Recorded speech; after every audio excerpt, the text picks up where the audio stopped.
Dans cette vidéo, je vais te montrer ce joli mais difficile exercice de suite. En gros, c'est une idée de contrôle du chaos dans le sens où je prends deux suites qui divergent et j'ai envie de montrer que je peux choisir P et Q des entiers tels que UP moins PQ, UP pardon, moins UQ est très grand et VP moins VQ est très grand. Dans le sens où pour tous ces strictement positifs, il existe deux P et Q tel qu'on a ça. Okay, donc c'est une sorte de contrôle du chaos dans le sens où mes suites U, elles vont n'importe quoi, mais je dois essayer de trouver deux entiers tels que ça va marcher. Okay, donc l'exercice, je le trouve assez dur comme ça. Tu peux essayer de le chercher, sinon je vais te donner une indication si tu veux le chercher. En fait, on peut supposer que U0 égale V0 égale 0. Okay, essaye de réfléchir dans ce mindset-là. Aussi des indications pour ce que tu veux visualiser dans ta réflexion. Tu peux visualiser ça comme très petit, dans le sens où comme les suites elles divergent, asymptotiquement ça il va être très petit par rapport à l'ordre de grandeur moyen des suites, pour des termes bien choisis, donc tu peux y penser comme arbitrairement petit. Voilà, et ça va t'aider pour la réflexion.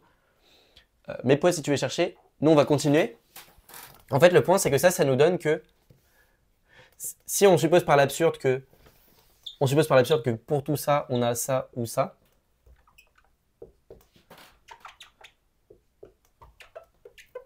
si on suppose par l'absurde qu'on a ça, et bien ce qu'on a c'est que, en utilisant P égale 0, on a pour tout, pardon, c'est plus grand que 0, hein. On a que pour tout Q, UQ est plus petit que C, ou VQ est plus petit que C. Essaye de conclure à partir de là. En vrai, c'est pas... Faut juste bien utiliser les hypothèses et bien voir ce qui est possible de faire. Ok, je vais faire un graphe de ce qui se passe. Donc on a nos deux termes qui sont en 0 ici. Et on sait que pour tout terme P, il y aura un terme qui sera ici dans cette zone, qui sera très proche de 0. Et l'autre, il fera un peu ce qu'il veut. Ok, donc le point, c'est qu'on va on va trouver deux entiers P et Q. On va trouver un entier P tel que UP. Le module de UP, il est plus grand que 4C. Donc il est assez gros. Du coup, comme UP il est plus grand que 4C et qu'il y en a un des deux qui est proche de 0, ça veut dire qu'on a VP ici. Et essaye de conclure à partir de maintenant. Ce qu'on va faire, c'est qu'on va faire la même chose pour V. Pardon, ouais. On va faire la même chose pour V. On va prendre un entier Q, tel que j'ai module de VQ plus grande que 4P, et du coup, que 4C, et du coup, ça nous force UQ à être ici. Et donc, tu vois qu'en utilisant ces deux termes-là, ici, la différence des deux, elle est plus grande que 4C, et ici, la différence des deux, elle est plus grande, enfin, elle est plus grande que C, pardon, et ici, la différence des deux, elle est plus grande que C. Ok, donc les entiers P et Q ici, ils conviennent. Donc, il y avait une sorte de triangulation dans le sens où on a déjà choisi ce qui se passait en 0. Pour se fixer les idées, on a dit qu'ils étaient égaux. Ensuite, on a regardé ce qui se passait quand U était très grand, et ensuite, on a regardé ce qui se passait quand V était très grand. Okay, et en fait, l'exercice que je vais te demander de montrer maintenant, qui est encore plus cool, je trouve, c'est que le résultat, il n'est pas vrai pour trois suites.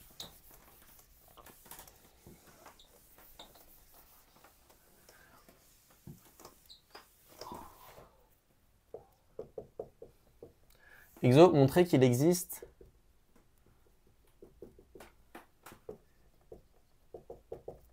trois suites U, V, W non bornées telles que pour tout P et Q, on a UP moins UQ plus petit que C ou UQ ou VQ moins VP plus petit que C ou WQ moins WP plus petit que C.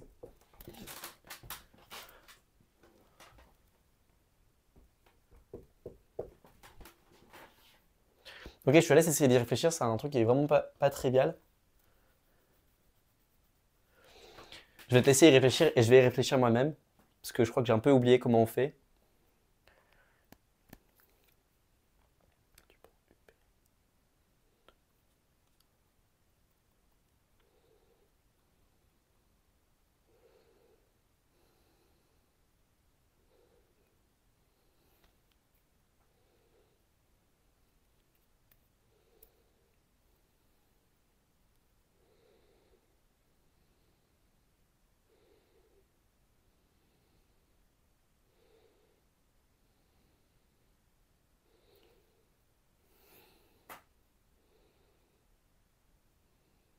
Ok, je vais te donner une indication sur comment moi je vais essayer de le construire. Et je vais voir si ça marche après. Donc, on veut montrer que pour tout P et Q, il existe deux termes de la suite qui sont assez proches. Okay, pour une des trois suites. Donc, le truc, ce que je vais considérer, c'est que je vais considérer UN qui ressemble à ça. C'est-à-dire que ça va être 0 sur beaucoup de points. Et ensuite, il y a des éléments I où ça va être très grand, où ça va être par exemple égal à I, tu vois. Un truc qui diverge.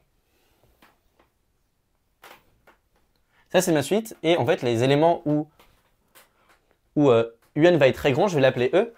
Je vais poser A l'ensemble des X dans N, tel que UX plus grand que C. Okay. Donc l'ensemble des points où ma suite elle est assez grosse. Je vais faire la même chose pour Vn avec un ensemble B.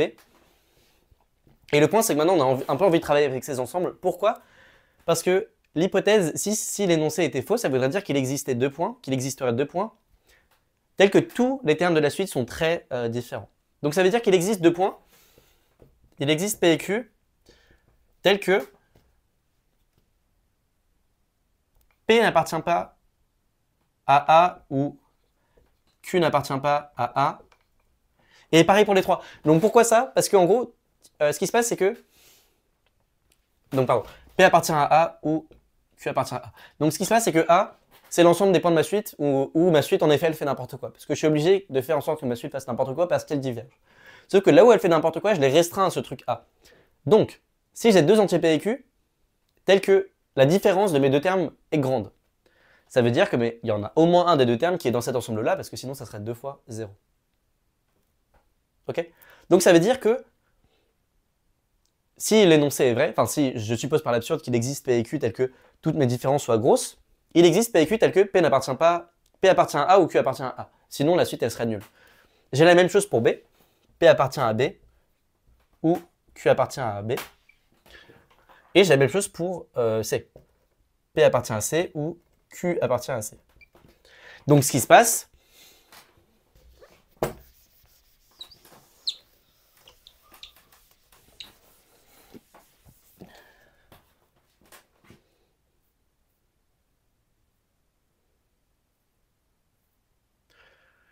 c'est que pour tous les ensembles, il y en a au moins un des deux qui est dedans.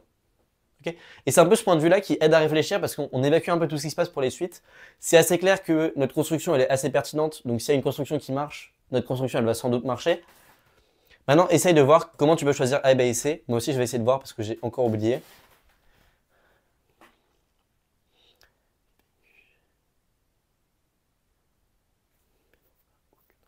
Donc le but, c'est de choisir trois ensembles B et C, tels que ça, ce soit faux. Ça veut dire tel qu'il ne puisse pas exister deux entiers, tel qu'il y en a un des deux qui soit dans tout A.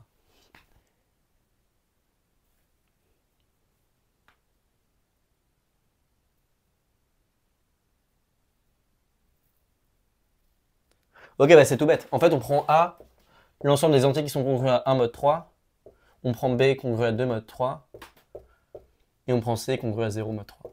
Pourquoi ça marche? Bah c'est tout bête. Pour tout entier P et Q, cette hypothèse-là, elle nous dit qu'on a un des deux qui est congru à 1 modulo 3. Cette hypothèse-là, elle nous dit qu'on a un des deux qui est congru à 2 modulo 3. Et cette hypothèse-là, elle nous dit qu'on a un des deux qui est congru à 3 modulo 3. Mais ça marche pas parce qu'on a que deux entiers et trois congruences. Ok? Donc vraiment très joli exercice, très savoureux. J'aime surtout la partie 2 où on essaye de contrôler un peu le chaos. La partie 3, c'est sympa parce qu'il y a ce truc où tu as des suites, c'est très compliqué, il faut réfléchir à trois sites à la fois. Et en fait, non, on dit chill. On va dire que la suite, elle dégénère que sur un ensemble A. Et on compare les ensembles. Parce que les ensembles, c'est quand même plus sympa. Enfin, en fait, juste, on réduit beaucoup d'informations parce que on réduit une infinité de termes où elle peut faire n'importe quoi notre suite à juste des ensembles. Et du coup, c'est conceptuellement beaucoup plus facile de travailler avec ça. Tu vois que, je sais pas si tu as essayé de résoudre l'exercice pendant que je mettais les trucs, mais une fois qu'on avait posé les ABC, c'était sans doute beaucoup plus facile de au moins voir pourquoi l'énoncé était vrai parce que ça semblait un peu abusé. Ok? Donc ça, c'est un point très important en mathématiques. En mathématiques, tu as souvent des exercices avec plein d'informations. Donc tu as deux stratégies possibles. Tu peux rajouter de l'information, poser des nouvelles variables, se demander ce qui se passe dans un cas encore plus compliqué.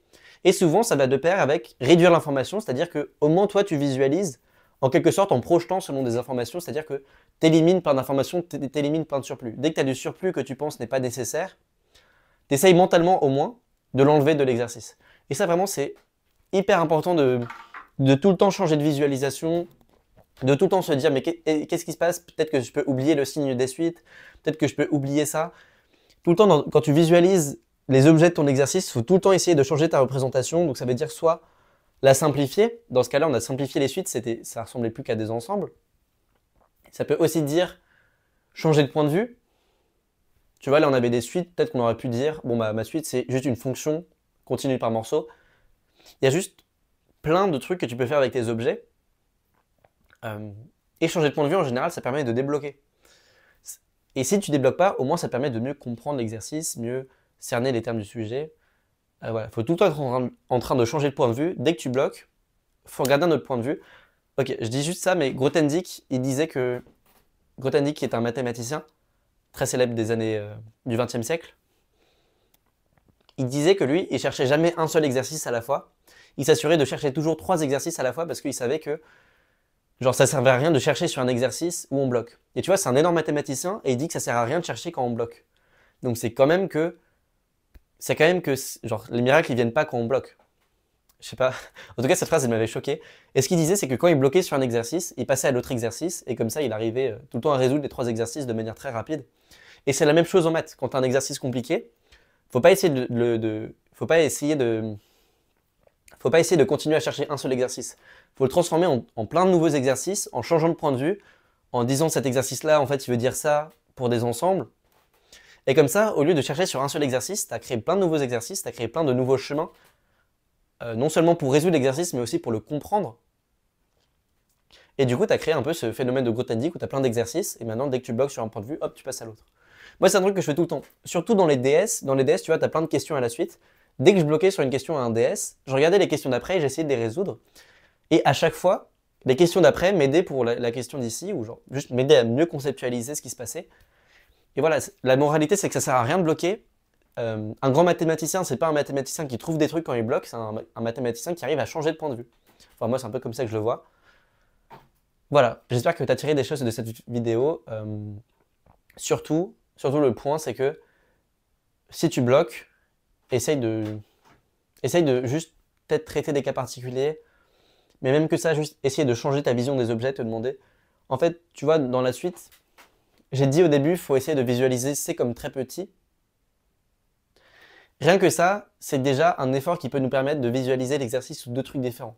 Il y a une vision de l'exercice où C il est très grand, une vision d'exercice où C il est très petit.